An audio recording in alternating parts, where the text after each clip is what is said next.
ಗುದ್ಮಟ್ಟೆ ಎಲ್ಲ ಕಡ್ದಾಯ್ತು, ಸೋಗೆ ಎಲ್ಲ ಎತ್ತಾಕ್ಬಿಟ್ಟು ಎಲ್ಲ ರೆಡಿ ಮಾಡ್ಬಿಟ್ಟು ನಾವು ಅಪ್ಪನ ಸುಟ್ಟಿದ್ದು ಇಲ್ಲೇಯ ಇದೇ ಜಾಗದಲ್ಲೇ ನಾವು ಅಪ್ಪನ ಮಲಗಿಸ್ಬಿಟ್ಟು ಸುಟ್ಬಿಟ್ಟು ಹೊತ್ತಾಗಿ. ಮಾವಿನಕಾಯಿ ಹೂವು ಮಾತ್ರ ಸಖತ್ತಾಗ್ಬಿಟ್ಟದೆ. ಇದು ಹೂವು ಬಿಟ್ಟಿರೋದೆಲ್ಲ ಇರಲ್ಲ ಕಣಮ್ಮ, ಉದ್ರೋಯ್ತದೆ ಬಿಸಿಲಿಗೆ. ನೀನ್ ವಿಡಿಯೋ ಮಾಡ್ತೀಯ ನೋಡು, ಅದ್ರ ಮೇಲೆ ಹಾಕೆ ಕಾಲ, ಅದ್ರ ಮೇಲೆ ಹಾಕಿರೋ ನಾನೇನು ಇದು ಇನ್ನೊಂಚೂರು ಡೌನ್ ಮಾಡ್ಕೊಂಗಾರೆ ಅಲ್ಲ ಕಣಮ್ಮ ಇಳ್ಳಿಗ ಆಯ್ತು ಎಲ್ಲ ಕುಡಿ ದಾರ ಕಟ್ಟು, ದಾರ ಫಿಕ್ಸು ಎಲ್ಲ ಕಟ್ ಮಾಡ್ಕೊಂಡು ಮೂಡಿಸು, ದಾರ fix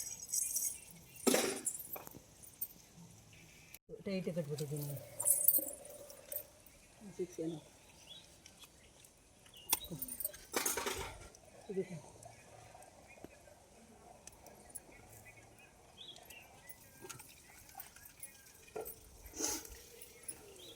hi hello welcome back to my YouTube channel Yasu vlogs Kannada 1 2 3.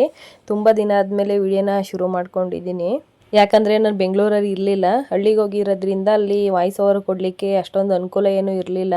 ಲೈವಾಗೆ video ಮಾಡ್ಕೊಳ್ಳೋಕ್ಕೂ ಕೂಡ ಅಷ್ಟಾಗಿ ಅನುಕೂಲ ಇರಲಿಲ್ಲ. ಹಂಗಾಗಿ ಸ್ವಲ್ಪ ಕ್ಲಿಪ್ಪಿಂಗ್ಸ್ನ ತೊಗೊಂಡಿದ್ದೆ. ಹಂಗಾಗಿ ಇವತ್ತು ಅದನ್ನು ಆ್ಯಡ್ ಮಾಡ್ತಾರ ಅಂಥದ್ದು. ಇವತ್ತು ಅಮ್ಮ ಅವ್ರ ಮನೆಯಲ್ಲಿ ಗುರುಪ್ರವೇಶ ಮಾಡೋಣ ಅಂತೇಳಿ ಸಿಂಪಲ್ಲಾಗಿ ಪೂಜೆನ ಮಾಡ್ತಾ ಇದ್ದಾರೆ.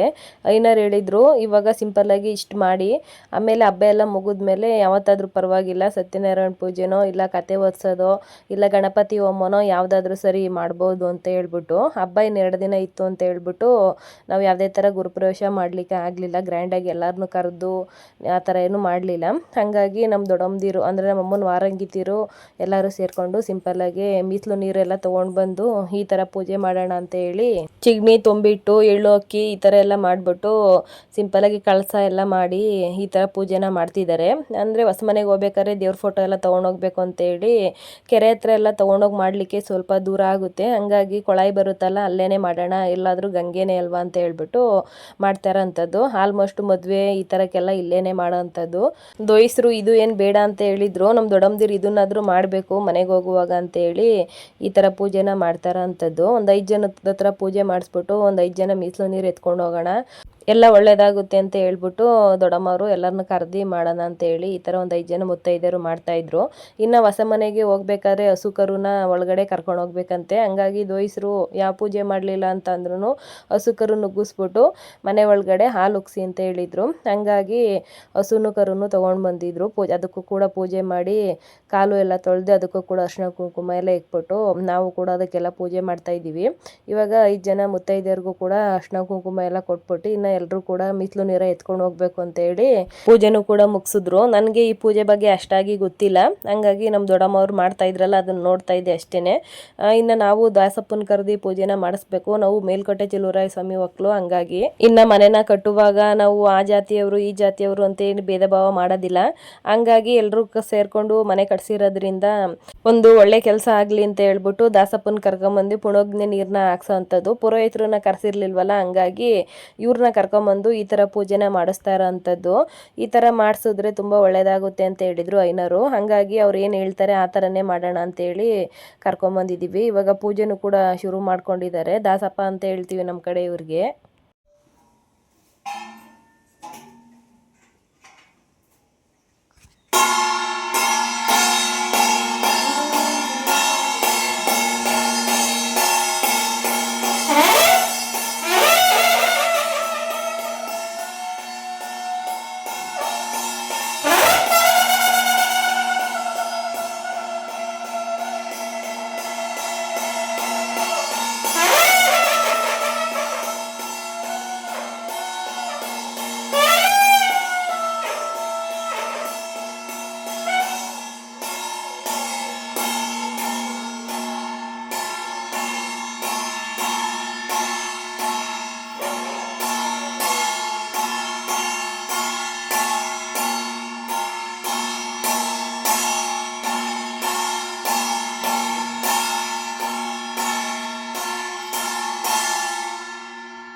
ಇನ್ನು ಸೂತ್ಕ ಕಳಿಬೇಕಾದ್ರೆ, ಇನ್ನು ಯಾರಾದರೂ ಸತ್ತೋದಾಗ ಸೂತ್ಕ ಕಳಿಬೇಕಾದ್ರೆ, ಇಲ್ಲ ಹೆಣ್ಮಕ್ಳು ಮೆಚರ್ಡ್ ಆದಾಗ ಈ ಥರದಕ್ಕೆಲ್ಲ ನಾವು ದಾಸಪ್ಪನ ಕರ್ಕೊಂಬಂದು ಪೂಜಿಸ್ತೀವಿ. ಇನ್ನು ಮದುವೆಯಲ್ಲಿ ಆ ಥರದ್ರಲ್ಲೆಲ್ಲ ಒಳ್ಳೆ ಕಾರ್ಯದಲ್ಲೂ ಕೂಡ ದಾಸಪ್ಪನ ಕರ್ಕೊಬಂದು ಈ ಥರ ಪೂಜೆನ ಮಾಡೋ ಅಂಥದ್ದು.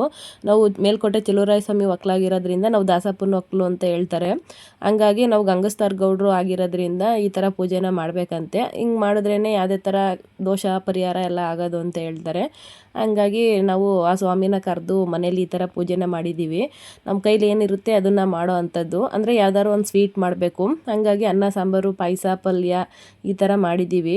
ಅಲ್ಲಿ ಬೊಕ್ಸೆ ಥರ ಮಡಗಿದಾರಲ್ಲ, ಅದ್ರ ತುಂಬ ಅಕ್ಕಿ, ಒಂದು ಅಚ್ಚು ಬೆಲ್ಲ, ಎಲೆ ಅಡಿಕೆ ಮಡಗ್ಬಿಟ್ಟು ದೇವರಿಗೆ ಅದು ನೈವೇದ್ಯ ಕೊಡೋ ಅಂಥದ್ದು. ಹಂಗಾಗಿ ನಾವು ಕೂಡ ಆ ಥರನೇ ಮಾಡಿರೋ ಅಂಥದ್ದು. ಇನ್ನು ನಮ್ಮ ಅಪ್ಪ ಕೂಡ ತೀರೋದಾಗ ಇವ್ರನ್ನೇ ಕರ್ಕೊಂಬಂದು ಸೂತ್ಕನೂ ಕೂಡ ಕಳಿಸಿದ್ವಿ ಇದೇ ಮನೇಲಿ. ಇವಾಗ ಗುರುಪ್ರವೇಶ ಮಾಡಲಿಕ್ಕೆ ಅನುಕೂಲ ಇಲ್ಲ ಅಲ್ವಾ, ಹಂಗಾಗಿ ಈ ಥರನೇ ಮಾಡಿ ಒಳ್ಳೇದಾಗುತ್ತೆ ಅಂತ ಹೇಳಿ ಐನರು ಬರ್ಕೊಂಡು ಕೊಟ್ಟಿದ್ರು. ನಮ್ಮೂರವ್ರಿಗೆಲ್ಲ ಬಿಲ್ಡಿಂಗ್ ಮೇಲೆ ಐನರೇ ಬರ್ಕೊಡೋ ಅಂಥದ್ದು. ಅವ್ರು ಬರ್ಕೊಟ್ಮೇಲೆ ಯಾವುದೇ ಥರ ಮಾತಿಲ್ಲ ಅಂತ ಹೇಳ್ತಾರೆ. ಹಾಗಾಗಿ ನಾವು ಕೂಡ ಅವ್ರ ಹತ್ರನೇ ಬರ್ಸ್ಕೊಂಬಂದು ಈ ಪೂಜೆನ ಮಾಡಿದ್ವಿ. ತುಂಬ ಚೆನ್ನಾಗಿ ಮಾಡಿಕೊಟ್ರು ಅಂತಲೇ ಹೇಳ್ಬೋದು ಪೂಜೆನ. ಇನ್ನು ಬೆಳಗ್ಗೆನೇ ಹಾಲನ್ನು ಕೂಡ ಉಗ್ಸಿದ್ವಿ. ಗಂಗೆ ಎಲ್ಲ ತೊಗೊಂಬಂದ್ವಲ್ಲ, ಅವಾಗೇ ಆ ವಿಡಿಯೋ ಕ್ಲಿಪ್ಪಿಂಗ್ಸ್ ಎಲ್ಲ ಮಿಸ್ ಆಗಿದೆ.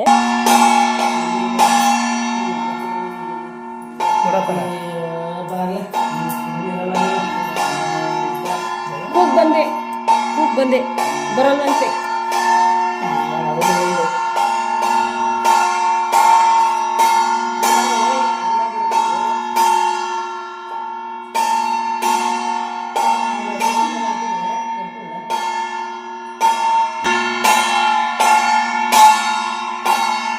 ಇನ್ನು ಈ ಥರ ಪೂಜೆ ಎಲ್ಲ ಮುಗಿಸಿ ಬೆಳಗ್ಗೆನೇ ಯುಗಾದಿ ಹಬ್ಬ ಇತ್ತು. ಹಂಗಾಗಿ ನಮ್ಮ ಅಪ್ಪಂಗೆ ಎಡೆನೂ ಕೂಡ ಇಟ್ಟಿದ್ದಾರೆ ನಮ್ಮ ಅಮ್ಮವರು. ಅವತ್ತು ಒಂದೇ ದಿನ ಚೆನ್ನಾಗಿರೋದು ಅಂತ ಹೇಳಿದರು. ಹಂಗಾಗಿ ಆ ಥರ ಸಿಂಪಲ್ಲಾಗಿ ಪೂಜೆನ ಮುಗಿಸ್ಕೊಂಡಿದ್ವಿ. ಇನ್ನು ಅಮ್ಮವರು ಕೂಡ ಇವತ್ತು ನಮ್ಮ ಅಪ್ಪಂಗೆ ಎಡೆನೂ ಕೂಡ ಇಕ್ಕಿದ್ದಾರೆ. ಇದೇ ಮೊದಲನೇ ವರ್ಷದ್ದು ಎಡೆ ನಮ್ಮ ಅಪ್ಪಂಗೆ, ವರ್ಷಕ್ಕೆ ಸೇರಿಸ್ಬೇಕು ಅಂತ ಹೇಳಿದರು. ಇನ್ನು ನಮ್ಮ ಅಪ್ಪ ಸತ್ತಿ ವರ್ಷದ ಮೇಲೆ 3 ತಿಂಗಳಾಗುತ್ತೆ. ಯುಗಾದಿ ಹಬ್ಬಕ್ಕೆ ಹೊಸ ವರ್ಷದ್ದು ಎಡೆ ಸೇರಿಸ್ಬೇಕು ಅಂತ ಹೇಳಿದರು. ಹಂಗಾಗಿ ಈ ಸತಿ ಯುಗಾದಿಗೆ ಸೇರಿಸ್ಕೊಂಬಿಡೋಣ ಅಂತೇಳಿ ಈ ಪೂಜೆನ ಈ ಥರ ಸಿಂಪಲ್ಲಾಗಿ ಮಾಡವ್ರೆ ಅಮ್ಮವರೆಲ್ಲ ಸೇರ್ಕೊಂಡು. ನಾವು ಯಾವ ಹಬ್ಬಕ್ಕೆ ಯಾವ ಥರ ನೆಂಟರುಗಳನ್ನ ಕರೆದು ಊಟ ಹಾಕ್ಲಿಲ್ಲ ಅಂದ್ರೂ ಪರವಾಗಿಲ್ಲ, ಪಿತೃಗಳಿಗೆ ಊಟ ಹಾಕ್ಬೇಕಂತೆ. ಅಂಥದ್ರಲ್ಲಿ ಅಮಾವಾಸ್ಯೆ ಹಬ್ಬ ಮಾಡೋದು, ಈ ಥರ ಯುಗಾದಿ ಹಬ್ಬದಲ್ಲಿ ಎಡೆ ಇಡೋದನ್ನ ಮಿಸ್ ಮಾಡಬಾರ್ದು ಅಂತಾರೆ. ಅದಕ್ಕೋಸ್ಕರನೇ ನಾವು ಗುರು ಪ್ರವೇಶನ ಮುಂದೆ ಹಾಕ್ಕೊಂಡು ಈ ಥರ ಸಿಂಪಲ್ಲಾಗಿ ಪೂಜೆನ ಮಾಡಿಬಿಟ್ಟು ಇವಾಗ ಎಡೆ ಇಡ್ತಾ ಇರೋಂಥದ್ದು. ನಮ್ಮ ಅಪ್ಪಂಗೆ ಇದೇ ಮೊದಲನೇ ವರ್ಷ ಎಡೆಗೆ ಸೇರಿಸ್ತಾ ಇರೋದ್ರಿಂದ ನಾವು ಇಲ್ಲಿ ಏನು ಊಟ ಇಕ್ತೀವಿ ಅವ್ರಿಗೆ ಅದು ದುಪ್ಪಟ್ಟಾಗುತ್ತಂತೆ. ಹಾಗಾಗಿ ಪಿತೃಗಳಿಗೆ ನಾವು ಕರ್ಮ ಕಳೀಲಿಕ್ಕೆ ಅಂತ ಹೇಳ್ಬಿಟ್ಟು ಈ ಎಡೆನ ಇಡೋ ಅಂಥದ್ದು. ಇನ್ನು ಮೇಲ್ಗಡೆ ನಮ್ಮ ಪಿತೃಗಳು ನಮಗೆ ಆಶೀರ್ವಾದ ಕೂಡ ಮಾಡ್ತಾರಂತೆ. ನಮ್ಮ ಮಕ್ಕಳು ನಮಗೆ ಈ ಥರ ಊಟ ಉಪಚಾರಗಳನ್ನ ಮಾಡಿ ನಮ್ಮ ಮನಸ್ಸಿಗೆ ತೃಪ್ತಿ ಪಡಿಸಿದ್ದಾರೆ ಅಂತ ಹೇಳ್ಬಿಟ್ಟು ಇಲ್ಲಿ ನಾವು ಕೊಡೋ ಅಂಥ ಅನ್ನನೇ ಅವ್ರಿಗೆ ವರ್ಷವಿಡೀ ಆಗುತ್ತೆ ಅಂತ ಹೇಳ್ತಾರೆ ದೊಡ್ಡವರು. ನನಗೂ ಅದ್ರ ಬಗ್ಗೆ ಅಷ್ಟಾಗಿ ಗೊತ್ತಿಲ್ಲ, ತಿಳಿದಿರೋಷ್ಟನ್ನ ತಿಳಿಸಿದ್ದೀನಿ. ಇನ್ನು ಅವತ್ತೇ ಕೂಡ ನಮ್ಮ ಹಸ್ಬೆಂಡ್ ಮನೆ ಹಬ್ಬ ಇರೋದ್ರಿಂದ ನಾವು ಯುಗಾದಿ ಹಬ್ಬಕ್ಕೆ ನಮ್ಮೂರಿಗೆ ಹೋಗಿದ್ವಿ. ಅಲ್ಲಿದ್ದು ಸ್ವಲ್ಪ ಕ್ಲಿಪ್ಪಿಂಗ್ಸ್ನ ಆ್ಯಡ್ ಮಾಡಿದ್ದೀನಿ. ನಮ್ಮ ಮನೇಲಿ ಈ ಥರ 5 ಎಡೆ ಇಡ್ತೀವಿ. ಅವ್ರವ್ರ ಮನೆ ಸಂಪ್ರದಾಯದಲ್ಲಿ ಯಾವ ಥರ ರೂಢಿ ಇರುತ್ತೆ ಆ ಥರನ ಮಾಡೋ ಅಂಥದ್ದು. ನಮ್ಮ ಹಸ್ಬೆಂಡ್ ಮನೆ 5 ಥರ ಪಲ್ಯ, ಅನ್ನ ಸಾಂಬಾರು, ಒಬ್ಬಟ್ಟು, ಹಣ್ಣು, ಸ್ವೀಟು ಈ ಥರ ಎಲ್ಲ ಇಟ್ಬಿಟ್ಟು ಮಾಡ್ತಾರೆ. ಅಮ್ಮವ್ರ ಮನೆ ಆ ಥರ ಮಾಡಿದ್ರು.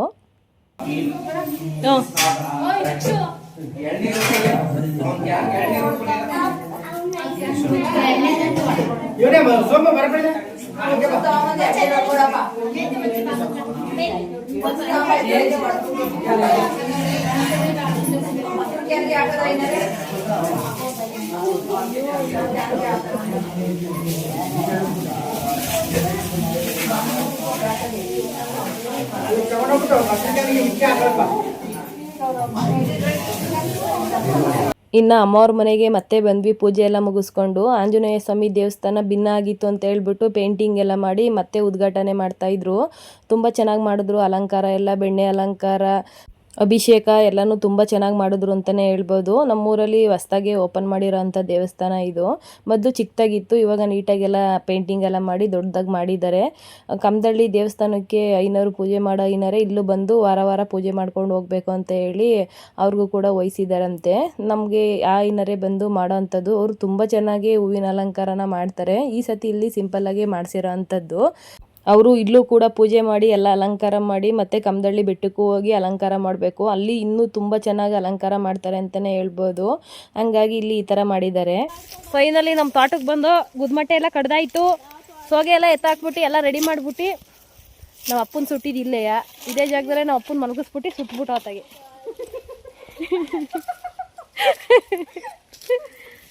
ಏನು ಮಾಡೋಕ್ಕಲ್ಲ, ಅವ್ರು ಬ್ಯಾಡ್ ಲಕ್ಕದು ಹೊಂಟೋದ್ರು. ಉಳ್ದವ್ರಿಗಾರ ಇರಲಿ ಅಂತೇಳಿ ಎಲ್ಲ ಕ್ಲೀನ್ ಮಾಡ್ಕೊಂಡು ನೀಟಾಗೆಲ್ಲ ಹಸ್ನ ಮಾಡಿಬಿಟ್ಟು ಗುದ್ಮಟ್ಟೆ ದಡಿ ಎಲ್ಲ ಜೋಡಿಸ್ಬಿಟ್ಟು ಮನೆ ಕಡೆಗೆ ಹೋಯ್ತಾ ಇದ್ದೀವಿ. ಆಲೇ ಕತ್ಲೆ ಆಗೋಗದೆ 6 ಗಂಟೆ. ಯಶುಮ ಹೋಯ್ತಾಳೆ ಅವ್ರ ಅಜ್ಜಿ ಜೊತೆ ಮುಂದೆಗಡೆ. ಹಾಂ ಯಶುಮ,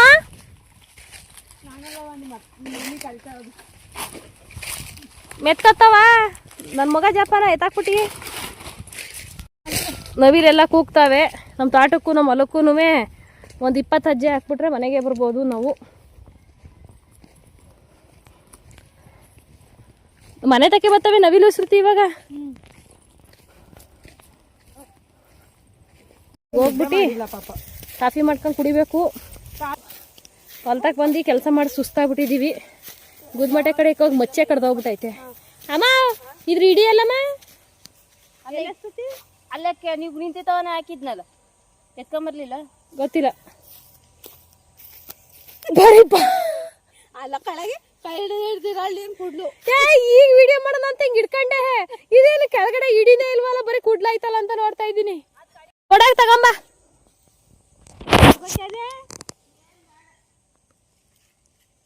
ಹಳಸಿನಕಾಯಿ ಕಾಣ್ತಿಲ್ಲ, ಸಣ್ಣ ಸಣ್ಣ ಕವಪ್ಪ. ಒಂದು 4 ಅವೇ ಸಾಕ್ಬಿಡು, ನಾಗರಬ್ಬ ಕಾಯ್ತವೆ. ಅದ್ರಲ್ಲಿ ಹುಟ್ಟವ ಆ ಮರದಲ್ಲಿ.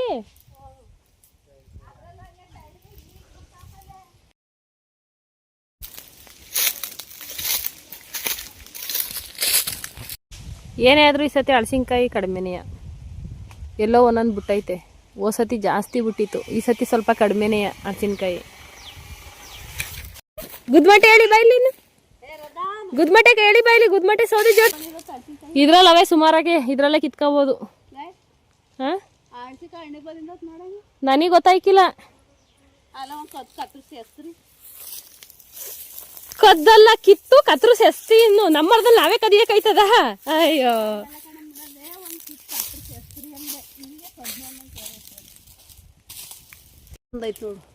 ಹಣ್ಣು ಬಂದಿರ್ಬೇಕಣ್ಣ ಕಣಮ್ಮ. ಇದು ಅದನ್ನೇ ನೋಡೆ ಅಂದೆ, ಮುಳ್ಳು ಬಂದೈತೆ. ಒಣಿ ನಿಮ್ಮ ಅಪ್ಪಂಗೆ ಚೆನ್ನಾಗಿ ತೋರ್ಸು. ಅಪ್ಪ ಇದು ಹಣ್ಣಿಗೆ ಬಂದಿದ್ದತ್ತೆ.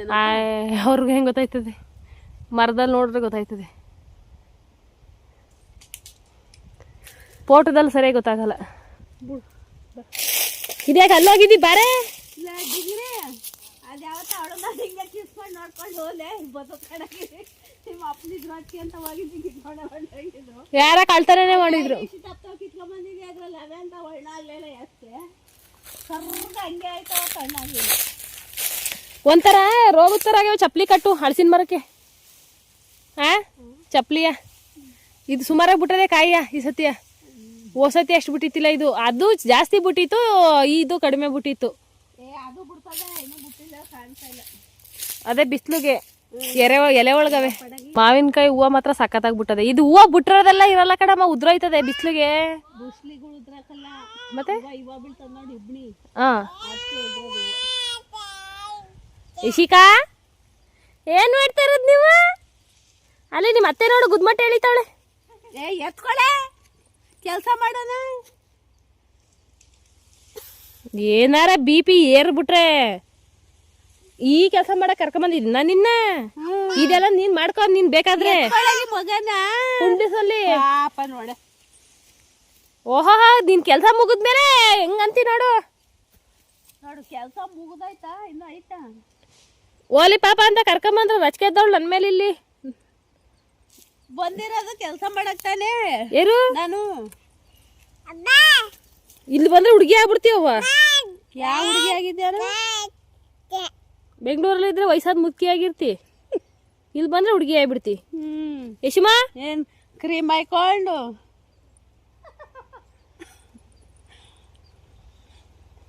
ದಿನ ಸ್ನಾನ ಮಾಡ್ಕೊಂಡು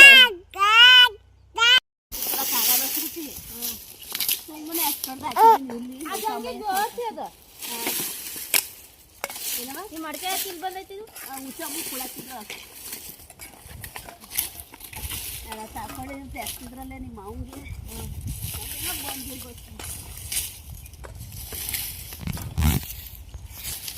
ಸಾಕಲ್ವೇನೆ. ಯಶುಮ ಚಪ್ಪಾಳೆ ತೊಡ್ತಾವ್ ನೋಡಲಿ. ನನ್ನ ಮೊಮ್ಮಗ ಕಡ್ದಿದ್ದ ಅಂದ ಹೇಳ್ಕೆಯ ಚಪ್ಪಾಳೆ ತೊಡ್ತಾ ಇದ್ದೀರಿ ನೀವು. ಅಯ್ಯೋ ಗುಡ್ ಗರ್ಲ್ ಯಶುಮ ಗುಡ್ ಗರ್ಲ್ ಅಲ್ಲ ನಾಚಿಕೆ ಯಶುಮ ನಾಚ್ಕೊಬಿಟ್ಲು ಕಣಮ್ಮ ಅತ್ತೆ ಸಸಿ ಇಬ್ರು ಈ ಮಟ್ಟಕ್ಕೆ ಕೆಲಸ ಮಾಡ್ತಾವ್ರಲ್ಲ ನಮ್ಮ ಮಾಮೂಂಗೆ ಎಲ್ಲ ನೋವೇ ತಪ್ಪಾಯ್ತು ಅಂತ ಯಾವ ಬಾಧೆನೂ ಇಲ್ಲ. ಅಯ್ಯೋ ದಿನ ಒಂದೊಂದು ಏಟ್ ಮಾಡ್ಕೊ ಬರದೆ ಅವನು ಕೆಲಸದಲ್ಲಿ. ಅಮ್ಮ ದಡ್ಬಡಿದೆ ಕೂರಂಬಳೆ ಒಮ್ತಾಣ್ ಕೆರಿ ಏನ್ ಕೈಲಿ ಗೋರ್ತಾವಳದ ಐಕಂಡು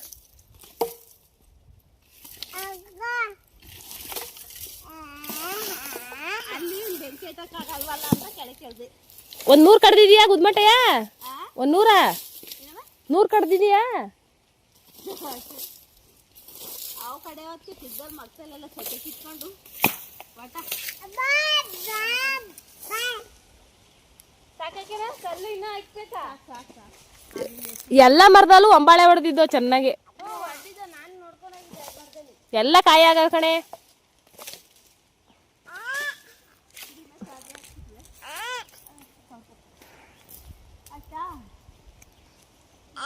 ಕಲ್ಲು ಸಾಕ ನೋಡು. ಓ ಸಾಕು ಜೋಡ್ಸ್ರಿ. ಫೈನಲಿ ಯಾವ ಥರ ಜೋಡಿಸಿದೀವಿ ನೋಡಿ. ಕಷ್ಟಪಟ್ಟು ನಮ್ಮಮ್ಮ ನನ್ನ ತಮ್ಮನ ಹೆಂಡ್ತಿ ಇಬ್ರು ಸೇರ್ಕೊಂಡು ಜೋಡ್ಸವ್ರೆ. ಅದ್ಯಾವ ಬಿದ್ದೋಯ್ತದೆ ಅಂತ ಗೊತ್ತಿಲ್ಲ. ಈ ಕಡೆ ಕಿಳ್ಗಾಡೈತೆ ಸದ್ಯಕ್ಕೆ ಒಂದು ರೇಂಜು ಕುಂತೈತೆ. ಸಾಹಸ ಮಾಡೋರೆ ಎಲ್ಲ ಸುಸ್ತಾಗ್ಬಿಟ್ಟು ಮನೆ ಕಡೆಗೆ ಹೋಯ್ತಾ ಇದೀವಿ ಕೈ ಒದ್ಕೊಂಡು. ನಾನು ಆ ಕಡೆ ಹೋಯ್ತಾ ಇದ್ದೀನಿ ಕೈ ಕಿತ್ಕೊಂಬಿಟ್ಟಿಲ್ಲ. ಅದ್ರ ಮೇಲೆ ಹಾಕೆ ಕಾಲ ಅದ್ರ ಮೇಲೆ ಹಾಕಿಲ್ಲಿರೋ ನಾನೇನು ಅಂದ್ರೆ ಇದು ಇನ್ನೊಂಚೂರು ಡೌನ್ ಮಾಡ್ಕೊಂಗಾರೆ. ಅಲ್ಲ ಕಣಮ್ಮ ಇಲ್ಲಿ ಕಾಲು ಎಷ್ಟು ಮೇಕೆ ಎತ್ಬೇಕು ಅಂತ ಇದೆ. ಕರಿಬೇವಿನ ಸೊಪ್ಪು ಕೀಳಕ್ಕೆ ಸಾಹಸನೆ ಮಾಡ್ತಾ ಇದ್ದೀವಿ. ಅದು ಅದು ಹಂಗೆ ಹಂಗೆ ಅದಿಂಪಳಗಿರಿ ನಾನು ಅದುಮ್ ಕತ್ತಿ ಹಿಡ್ಕೊ ನಡಿ. ಹಾಂ ಫಸ್ಟು ನನ್ನ ತಮ್ಮನೇ ಒಂದಿಸ್ಲು ಹತ್ತಿರ್ನಿಲ್ಲ. ನನ್ನ ತಮ್ಮನೇ ಹೆಡ್ತಿ ಹತ್ಬಿಟ್ಲು. ಇದು ನಂದೇ ಐಡಿಯಾ ಹೆಂಗ್ ವರ್ಕ್ ಆಗಿದೆ ನೋಡಿ. ತಾಳೆ ಮಚ್ಚ ಚಿಗ್ರದ ಬೇಡದಲ್ಲಿಗೆ ಚಿಗ್ರದ್ ಬೇಡವಾ? ಅಯ್ಯ ಕೀಳಿಡಿ ಹಿಂಗೆ ಕೊಂಬನೆಯ ಕೀಳ ಇಲ್ಲಿ ಈ ಕಡೆ ಕೀಳ ಈ ಕಡೆ ಕೀಳ ಈ ಕಡೆ ಕೀಳ ಈ ಕಡೆ ಕೀಳ. ಹಾ ಕಟ್ ಮಾಡು. ಲೇ ಕಂಡ್ಬಿಡೆ ಕಣ್ಣ ಕಂಡ್ಬಿಟ್ಟಿದೀನಿ ಕಣಮ್ಮ. ನಿಮ್ಮ ಮೈನು ಹಿಂಗೆ ಕಂಡ್ಬಿಟ್ಟು ಕುಯ್ಕ ಇಷ್ಟಕ್ಕೆ. ಹಾ ಅದು ಚಿಗ್ರದ್ ಬೇಡವಾ? ಇಲ್ಲಾಂದ್ರೆ ಕಡಿ ಮರಕ್ ಬಗ್ಗಿಸ್ಕೊಂಡು ಹಾಗೆ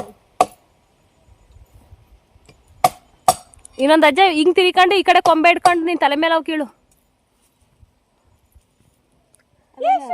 ಬೇರ್ ತಿಂದಾನೆ ಬಡ್ಡೆ ತಿಂದಾನೆ ಗೆಡ್ಡಿಲ್ಲ ಅಂತಾರಲ್ಲ ಹಂಗೆ ಗೆಡ್ಡೆನೆ ತಿನ್ಕೊಂಡ್ರೆ ಬಡ್ಡಲಿಂದ ಸಿಗ್ತದ. ಏನ್ ಇವ್ರ ಅಪ್ಪ ನೆಟ್ಟಿ ರೋವ ನೀರು ಇದು ಬೆಳೆಸಿದ್ಲು. ಹಂಗ್ ಕಡಿ ಅಲ್ಲಿ ಕೊಂಬೆ ಮೇಗಡೆ ಈಗ ಹಿಂಗ್ ತಿರ್ಕ ಹಿಂಗೆ ಆ ಕಾಲ ಅದ್ರ ಮೇಲೆ ಆಯ್ಕೋ. ಇಲ್ಲ ಅಂದ್ರೆ 10 ರೂಪಾಯಿ ಕೊಟ್ರೆ ಕೊಡ್ತಾರೆ. ಕೈ ಯಶು ನೋಡಿ ಹೆಂಗ್ ಬಡ್ಕತ್ತವಳೆ. ಯಶಿಕಾ ಕರ್ಬೇವಿನ ಸೊಪ್ಪು ಬೇಕಾ?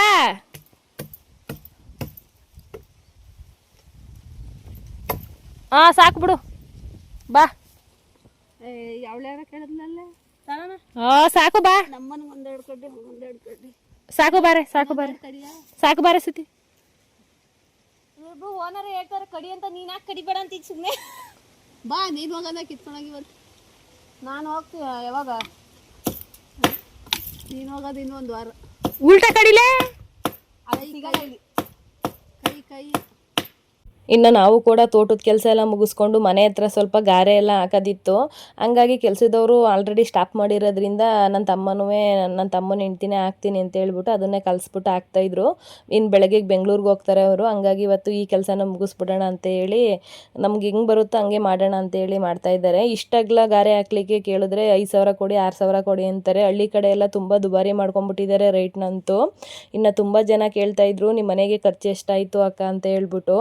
6.5 ಲಕ್ಷ ಆಗಿದೆ ಅಂತಲೇ ಹೇಳ್ತೀನಿ. ತುಂಬ ಅಂದರೆ ತುಂಬಾ ದುಬಾರಿ ಆಗಿಬಿಟ್ಟಿದೆ. ಪ್ರತಿಯೊಂದೂ ಕೂಡ ಯಾವ ರೇಟ್ನೂ ಕೂಡ ಮಾತಾಡ್ಸೋಕ್ಕಾಗೋದಿಲ್ಲ, ಅಷ್ಟೊಂದು ರೇಟ್ ಆಗಿದೆ ಅಂತಲೇ ಹೇಳ್ಬೋದು. ಇನ್ನು ಮನೆ ಮುಂದೆ ಹಾಕ್ಲಿಕ್ಕಲ್ವ ಗಾರೆನ ನಾವೇ ಕಲಿಸ್ಬಿಟ್ಟು ಹಾಕೋಣ ಅಂತೇಳಿ ಎಲ್ಲರೂ ಸೇರಿಕೊಂಡು ಅಮ್ಮ ತಮ್ಮ ಎಲ್ಲ ಸೇರ್ಕೊಂಡು ಮಾಡ್ತಾಯಿದ್ದಾರೆ. ಇವತ್ತು ಈ ಕೆಲಸನೂ ಕೂಡ ಮುಗಿಸ್ಬಿಡೋಣ ಅಂತೇಳಿ ಅದನ್ನು ಕೂಡ ಮುಗಿಸಿದ್ರು. ಈ ವಿಡಿಯೋ ನಿಮಗೆ ಸ್ವಲ್ಪನಾದರೂ ಇಷ್ಟ ಆಗಿದ್ದರೆ ಲೈಕ್ ಮಾಡಿ, ಕಮೆಂಟ್ಸ್ ಮಾಡಿ, ಶೇರ್ ಮಾಡಿ.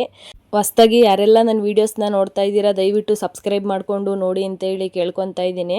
ತುಂಬ ದಿನ ಆದಮೇಲೆ ವಿಡಿಯೋನ ಹಾಕಿದ್ರೂ ಕೂಡ ತುಂಬ ಜನ ಸಪೋರ್ಟ್ ಮಾಡಿಕೊಂಡು ವೀಡಿಯೋಸ್ನ ನೋಡಿದ್ದೀರಾ. ಅವ್ರಿಗೆಲ್ಲ ಧನ್ಯವಾದಗಳನ್ನ ತಿಳಿಸ್ತೀನಿ. ಮುಂದೆ ತುಂಬ ಇಂಟ್ರೆಸ್ಟ್ ಆಗಿರೋದೊಂದು ವಿಡಿಯೋ ಇದೆ, ಅದನ್ನು ಕೂಡ ಆ್ಯಡ್ ಮಾಡ್ತೀನಿ. ಯಾಕಂದರೆ ಹಳೆ ವೀಡಿಯೋಸ್ನ ಇವಾಗ ನಾನು ಆ್ಯಡ್ ಮಾಡ್ತಾ ಇರೋ ಅಂಥದ್ದು, ಯಾರೂ ತಪ್ಪಾಗಿ ತಿಳ್ಕೊಬೇಡಿ. ನಮ್ಮನೆ ಪರಿಸ್ಥಿತಿ ಯಾವ ಥರ ಇತ್ತು ಅನ್ನೋದನ್ನ ನಾನು ಶೇರ್ ಮಾಡ್ಕೊತಾ ಇದ್ದೀನಿ. ನಿಮಗೂ ಕೂಡ ಇಷ್ಟ ಆಗುತ್ತೆ ಅಂತ ಹೇಳಿ ಭಾವಿಸ್ತೀನಿ.